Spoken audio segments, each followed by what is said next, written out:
Okay, thank you very much, everyone, and thank you for being here. I'm very excited to be here to be talking about, on behalf of my company, Affirmative Investment Management, to share our insights, but of course also to have a dialogue with the organizations present here that are active in the sustainable finance market. So very exciting for me to be here.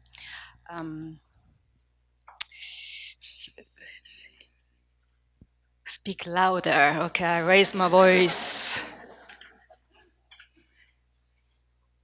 I think I scared the system. It's not responding. Yeah. Oh, yeah. Okay. If you go back. Okay, thank you very much. Okay, thanks. Yeah, so just a quick overview of the topics I'll be talking about.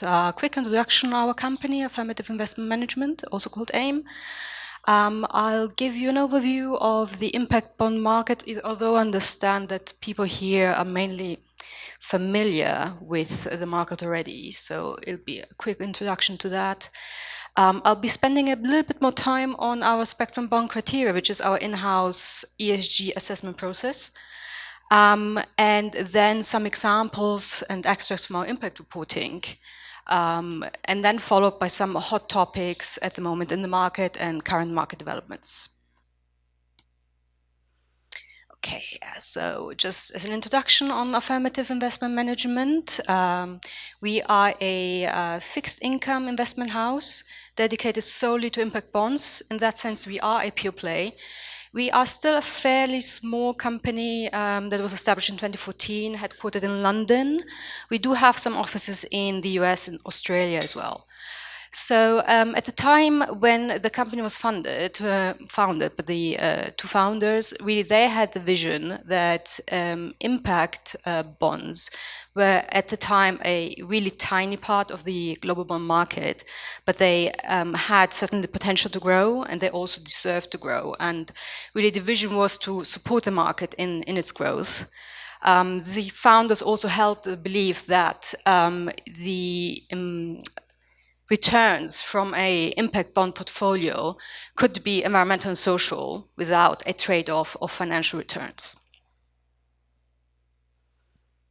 So to give an overview of the impact bond market and its development, just in terms of explanations, we have green, social, and sustainability labeled bonds in the market. So green bonds typically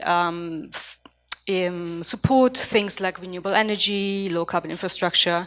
Social would be for projects related to, say, education or healthcare. And sustainability bonds generally mix the two categories. Maybe just to add that there is a lot of names and labels out there. There's, for example, climate bonds, which still fall into the green bonds category, or SDG bonds, which would be sustainability bonds.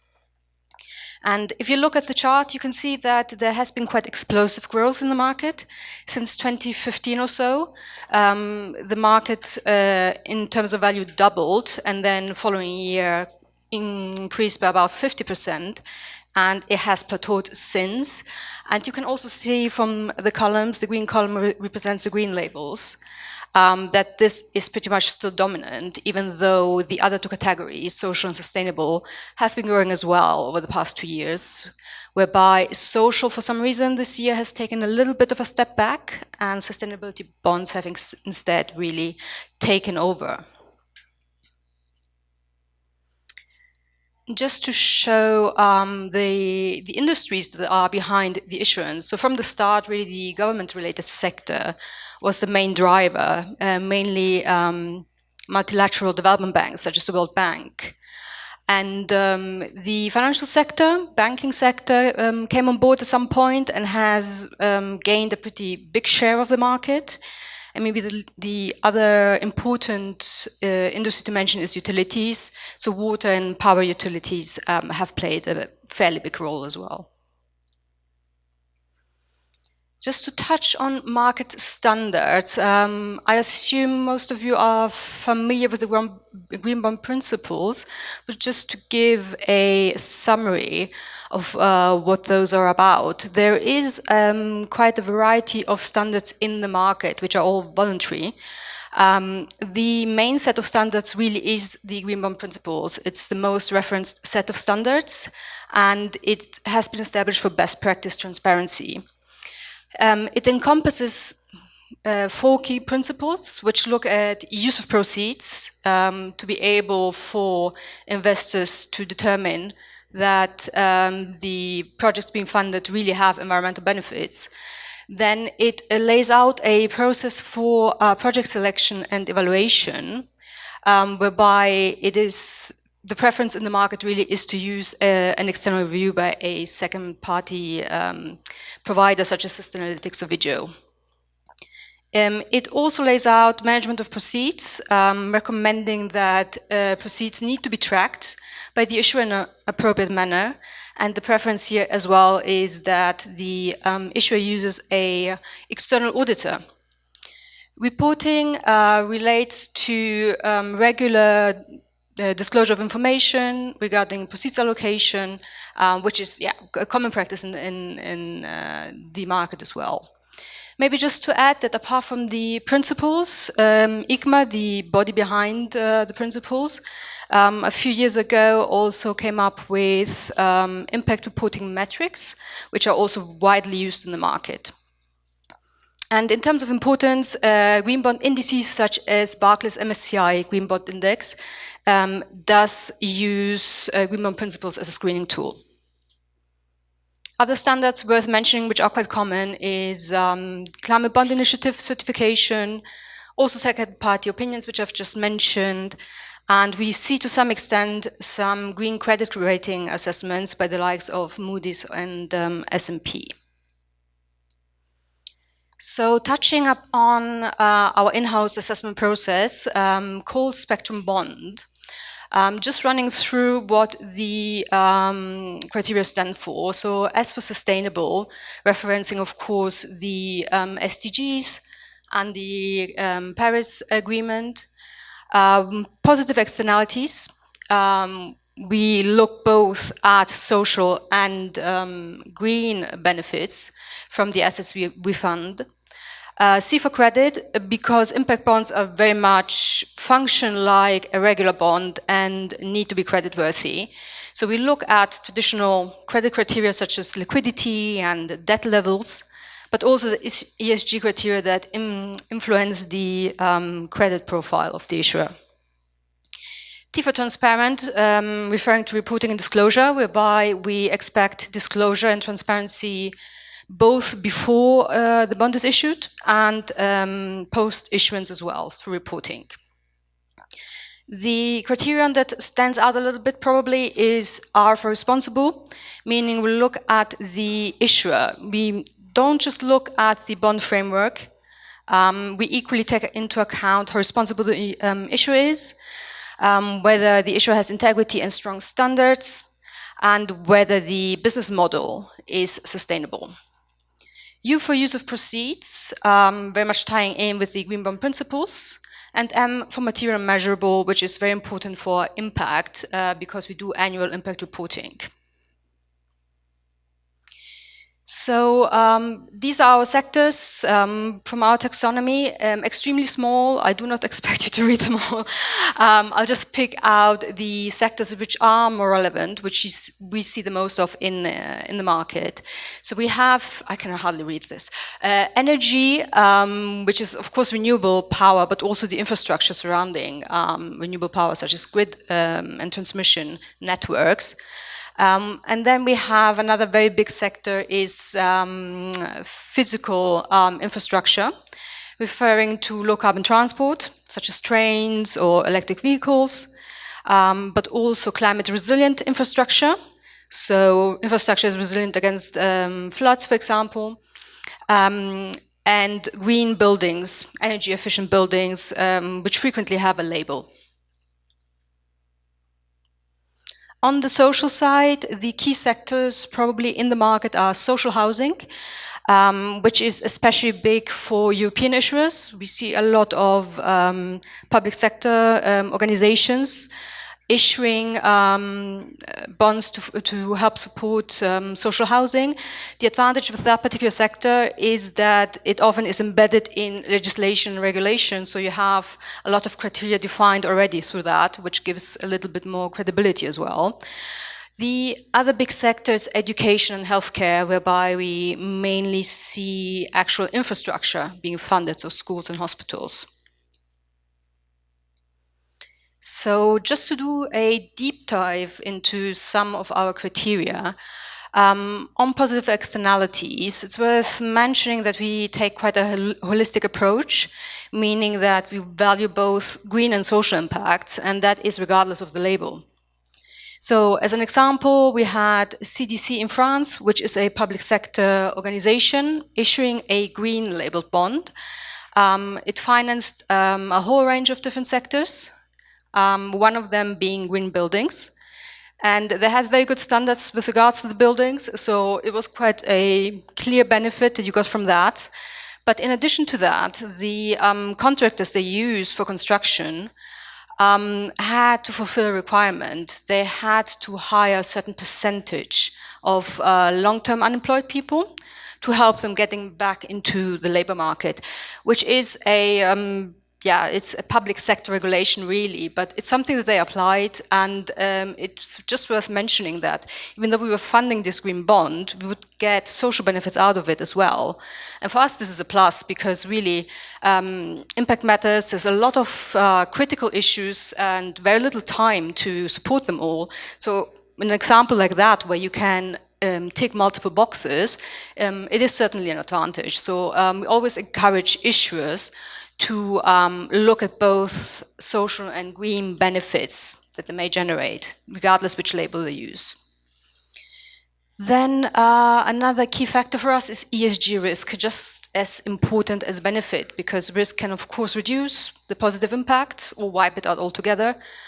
A good example is railway infrastructure. It's widely seen as a low carbon asset, which is absolutely true, it is low carbon, but if you look at the context around it, there are issues that could reduce impact and represents risks. For example, if you construct railway infrastructure and there are labor standards which are very weak, leading to health and safety issues or forced labor, or there is problems with waste management and it creates a lot of pollution, you have a lot of negative impact. So that is something that we take into account as well. Lastly, to talk a little bit about context and why that matters, there's a lot of different factors that you could lump under that title. Just a few key ones. Country and legislation context, of course, matters. Governance is very important. Republic of Indonesia issued a green sukuk 2 years ago, funding a whole range of different sectors. One of them was sustainable forestry. The problem we saw there was that Indonesia had a lot of laws, but law enforcement was really weak, meaning that illegal logging was taking place. So for us, the risk was it would be funding the sector, and at the same time, there was still a lot of damage happening. The positive aspect of this story was that governance has improved in Indonesia because there was problems between the national and local regional governments. The cooperation wasn't working very well. There was lots of tensions, which is why the laws couldn't be enforced. And now collaboration has improved. And the deforestation has gone down as a result, meaning that that context has actually changed for the better. Another important factor is technology. Again, if we look at renewable energy again, considered to be the most critical asset for decarbonization. So when we fund renewables, we still look at technology context. So for example, the power grids, whether they have the capacity to deal with the additional power capacity of the new renewable power plants. Just to give you an example, in China, they were very ambitious with expanding renewables at some point. And what happened was that they built so much renewable power plants that the grid couldn't cope, meaning that energy was being generated but was being lost as well. So impact is lost as well. A similar example is distance. When we look at power grids, if you have a very large country with a very extensive power grid, and you have power being generated at one point, and then the power has to travel really far to reach the end consumer, a lot of power is lost in transit. So this is something that we take into consideration as well. They're not necessarily deal breakers, but it's something that informs our score.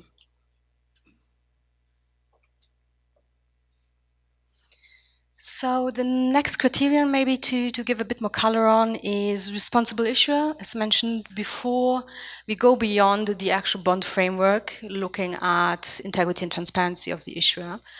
There are some key markers which I want to mention, even though the list is not exhaustive, of course.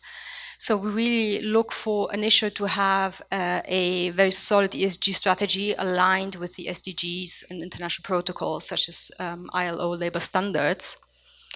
But we also look for best practice on ESG policies, together with reporting, disclosure, ideally targets, and the issuer reporting on progress towards those targets. We look for quite robust sustainability governance, whereby probably the best case scenario is if a company has a sustainability committee that reports directly to the board of directors. So the oversight over sustainability is at the highest level in the company.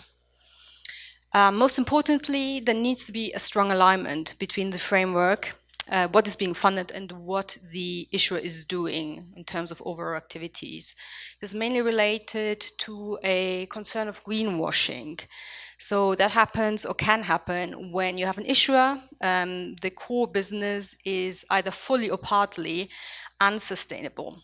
And the overall activities basically outweigh or reduce very much the positive impact of the green bond. So this is greenwashing, but of course extends to other labels as well. So most recently I've heard a fairly new term called rainbow washing, which is for SDG bonds. Okay, so next a quick look at our impact reports that we produce annually.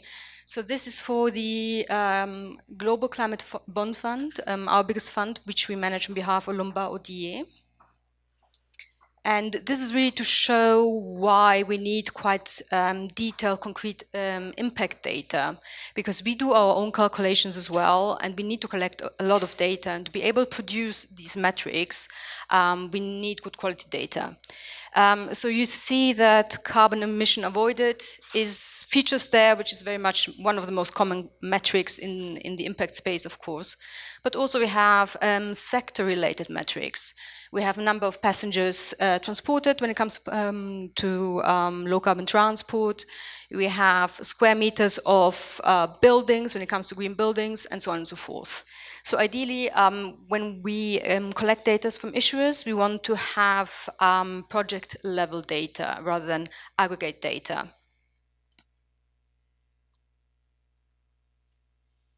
No.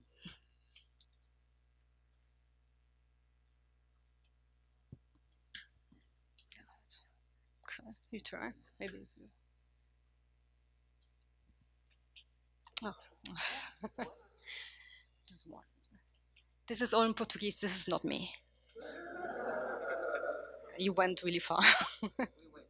Yeah.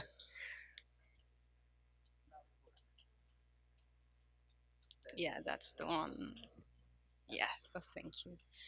Okay, and maybe here on the next slide, just to show a few more statistics that might be interesting. So through this one portfolio that we have, our main portfolio, we do support over 1,000 projects and reach about 92 countries. This means we do collect a lot of data, and it is a lot of work.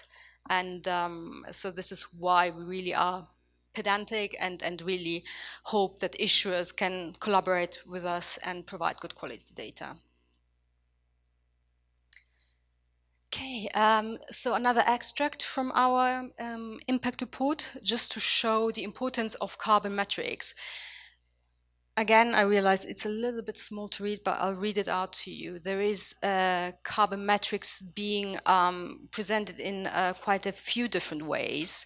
So we have carbon emissions avoided per annum at portfolio level. We have carbon emissions avoided over the whole lifetime of the portfolio. And then we have our carbon yield calculation, which shows how much carbon has been avoided per $1,000 invested at an annual basis.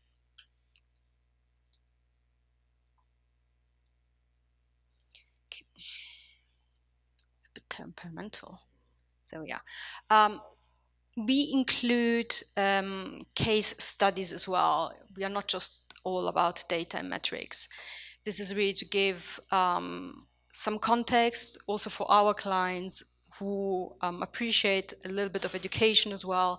So presenting projects is helpful in that sense, whereby we provide a summary of the project, the expected outcomes, and basically what we liked about it.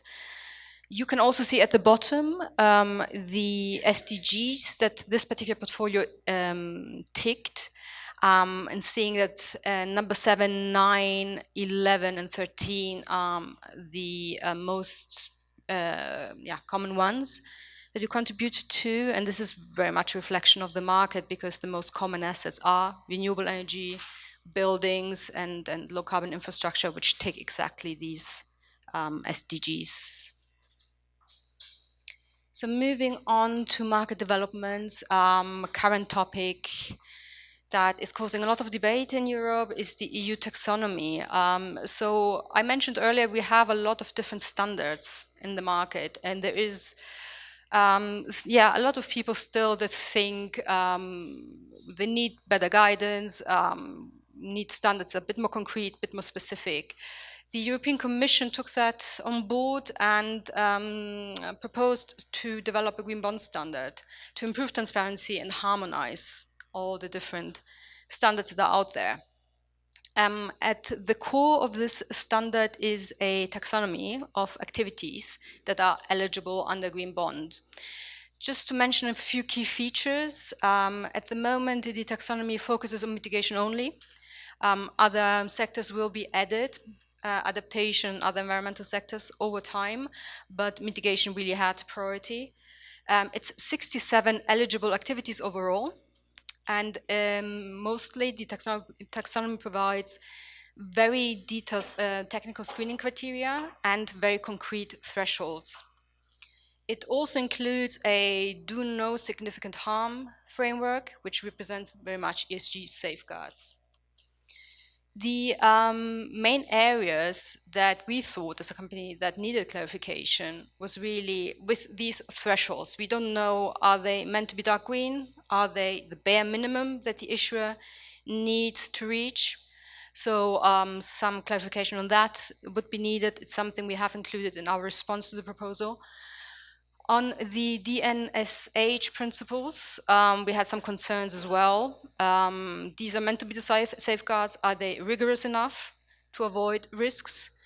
And another question we had was on the consequences of not complying with these criteria, unintentionally, of course, as you would expect.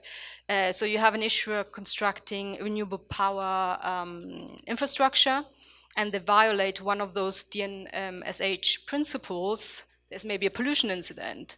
What happens next? Will they be sued? Do they lose some accreditation? So the whole legal context is not very clear, and it's something that really needs to be clarified further. Then collecting a little bit of feedback from the market as well. There are some concerns, even though the market, along with ourselves, we do acknowledge that the taxonomy is a very substantial piece of work, and it's still in its initial phases, and it's meant to be developed further. But some of the main concerns really came, for example, from the MSCI Green Bond Index. The analysts behind the index calculated that under the current standards as proposed by the EU, only 17% of green bonds that are included in the standard would qualify. All the rest would not be eligible under the EU taxonomy. That said, it is a global index. Of course, it includes also other regions apart from Europe. But Europe is one of the main markets of issuance, and still it is very clear that we would lose a lot of issuance under those criteria becoming eligible. And the question really is that the intention? Is that intentional, or is that something that needs to be revised? The other comment was on inconsistent thresholds. There is some confusion on the thresholds for sure. We had feedback from CICERO, the green think tank, who provide the example that apparently it's easier to construct a new building and make it energy efficient than just restoring an existing building and be compliant. And of course, that is doesn't always make sense in terms of financing, but also in terms of environmental impact. We also noted the usability is extremely challenging. So we have this document of more than 400 pages and includes a lot of references to thresholds and criteria in other documents, which are also extremely long documents, EU directives. So anyone trying to get an idea of what is eligible or not will have to spend a lot of time digging through a lot of documents. It is not user-friendly.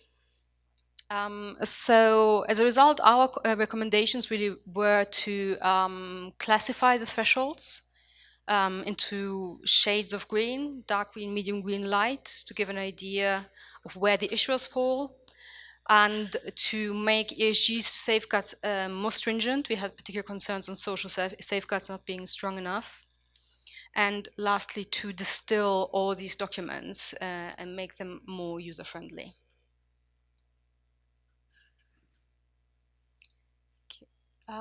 Just maybe talking about a few interesting sectors in the market that are gaining more interest.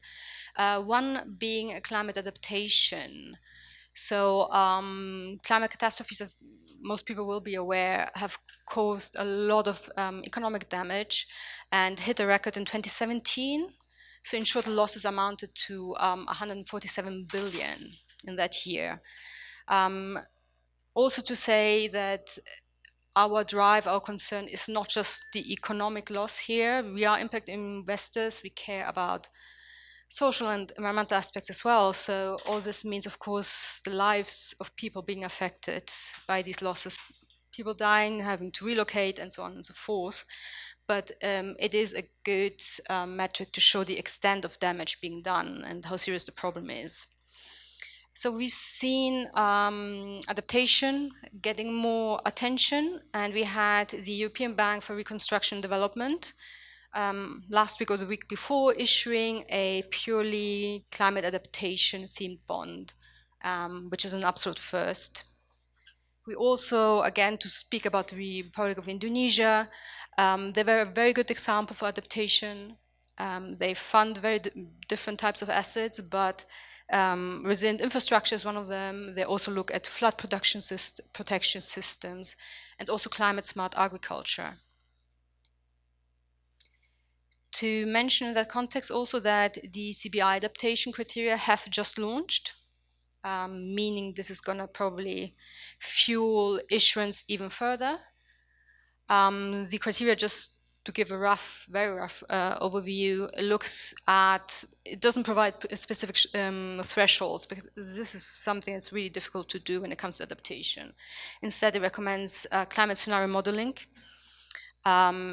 risk reduction measures as a result of the modeling results, and then ongoing benefits assessments.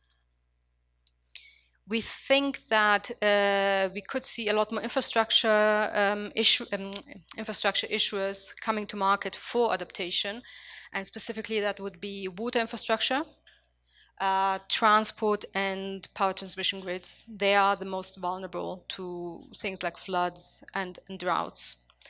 To give an example as well, why we think these companies are well positioned.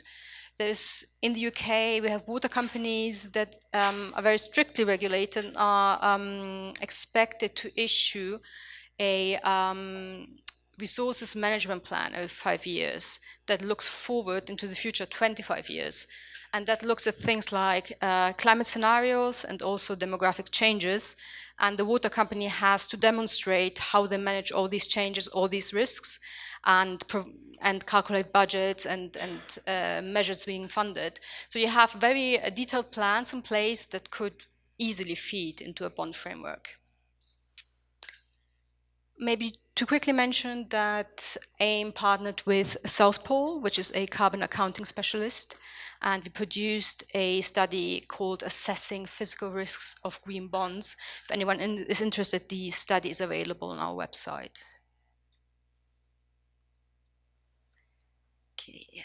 Another probably very interesting sector, sustainable agriculture, being talked about a lot, has a lot of potential for impact. Both on the social and environmental side. Things like food security, reducing CO2 emissions, and so on and so forth can be achieved through agricultural bonds. The issue with that sector is that it is highly complex and carries a lot of ESG risks. The particular thing about these risks is that they affect not just the company issuing, but also the whole value chain. And it is often very difficult to trace these risks. So if you have an agribusiness issuing, they can tell you risk mitigation methods that they have in place for themselves, for their direct suppliers. Then when it starts coming to the suppliers of the suppliers and the next stage of supply chain, often that's where the trail is lost and you lose transparency, but the risks are often still there. So risk can include things like, of course, CO2 emissions from deforestation and the actual agricultural process is not being very efficient, inefficient water usage, pollution linked to pesticides and fertilizers, and also particularly the agricultural sector is at high risk for modern slavery and child labor. The CBI is working on standards for the agricultural sector, and they're due to come out end of the year. I'm part of the investor working group, and maybe to disclose a little bit of information on what's happening there. Because of the complexity of the sectors and trying to determine targets for mitigation, it's likely to have a two-pronged approach. So we have absolute quantitative targets on one hand, but those won't be able to be applied in every scenario, in which case it's likely to be best practice based. And it is highly likely that there will be an adaptation chapter as well in these standards. Some example framework to give a better idea of what issuance looks like. We had Starbucks issuing a few years back. The main asset being funded was sustainably sourced coffee beans. They also included other interesting sectors, training and development, and also loans for farmers, as well as agronomy-related research and development, which is really something quite rare to see in the market. A few words maybe on the agricultural inputs. Often we see that they have eco-labels certification. This is very handy for issuers because the eco-labels give assurance on a certain range of ESG standards that a certain minimum has been reached. That said, we do encourage issuers to go beyond that because the eco-labels often do not cover each and every aspect that is relevant to ESG. So it's still recommended that issuers have ESG screens in place.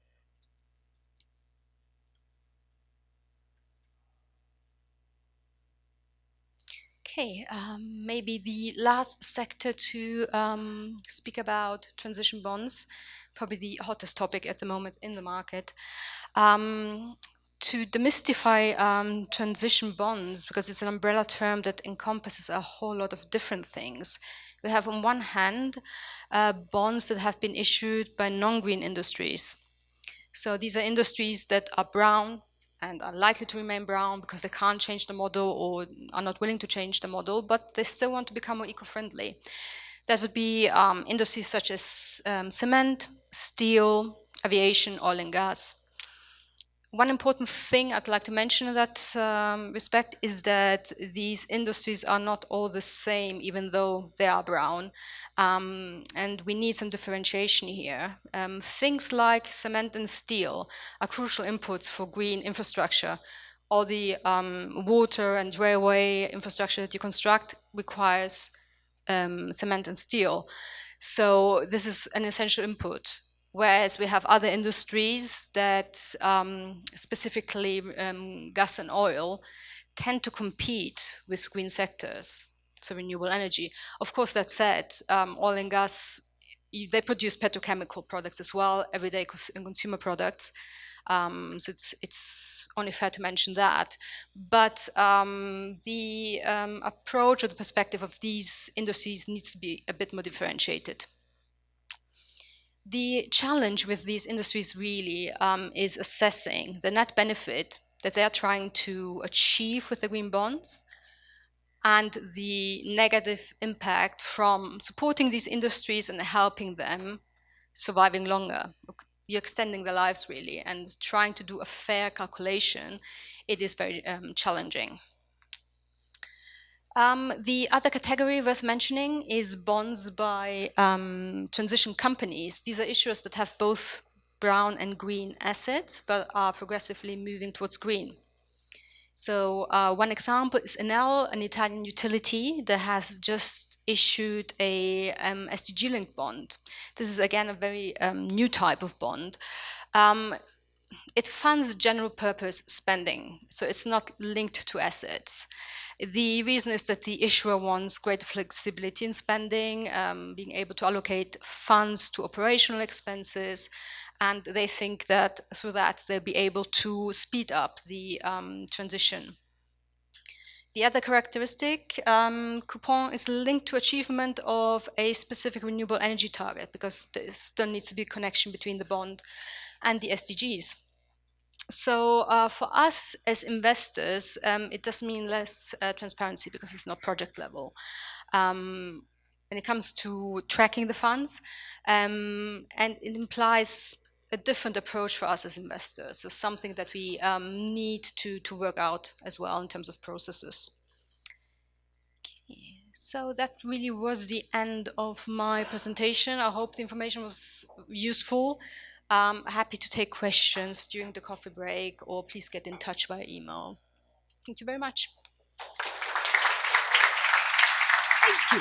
You want to see?